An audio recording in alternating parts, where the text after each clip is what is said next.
This is CBS 2 News at 10. Good evening. I'm Rob Johnson. And I'm Kate Sullivan. Her story inspired some and infuriated others. A senior citizen threatened by kids with bricks takes matters into her own hands, grabs a gun, opens fire, and shoots a 12-year-old boy. Tonight, CBS 2's Kristen Hartman spoke with a woman who fired the gun and learned just what she was hoping to do when she got her gun. Kristen's live at police headquarters at 35th and Michigan with the story. Kristen. Yeah, Rob, two kids face charges tonight for aggravated assault on a senior citizen who shot at them. The 12-year-old who was hit is out of the hospital. As for the shooter, I spoke with her off camera. She told me she didn't mean to harm anyone. She just fired her weapon to scare them off. She calls the whole thing unfortunate. A day after neighbors boarded up windows, they say a couple bullies broke with bricks.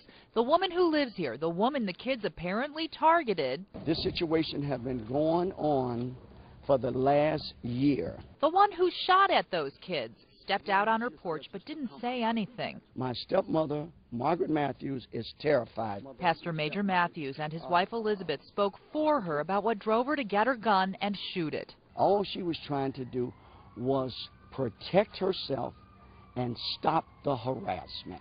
Physically, she got hit with the bricks and she defended herself. A bullet she fired hit a 12-year-old in the arm. Police say he was one of her tormentors. She don't wish any ill towards this child. And the thing that she told me was she thanked God that that young man didn't lose his life. He's not what? A choir boy. He's not a choir boy. No. That man was willing to share his opinion, but not his identity. The injured boy's family wouldn't talk tonight, but relatives defended him yesterday when we told them what neighbors think. They call him the bad child. Oh, well, no. There's a lot of bad childs over here. But not your brother. Mm-mm. On the alleged brick and rock throwing, I don't know anything about that. a lot of other people do. They say he runs with a group. They move and they'll stop and do their damage. Throwing rocks and such? Yes. Setting things on fire? Using abusive language? Yes. This is a sad world we're living in when you're afraid of 12-year-old kids and they're operating like adults. They're acting evil.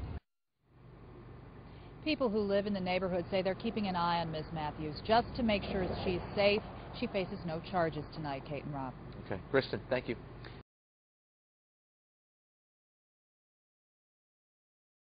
Now he's the one facing charges.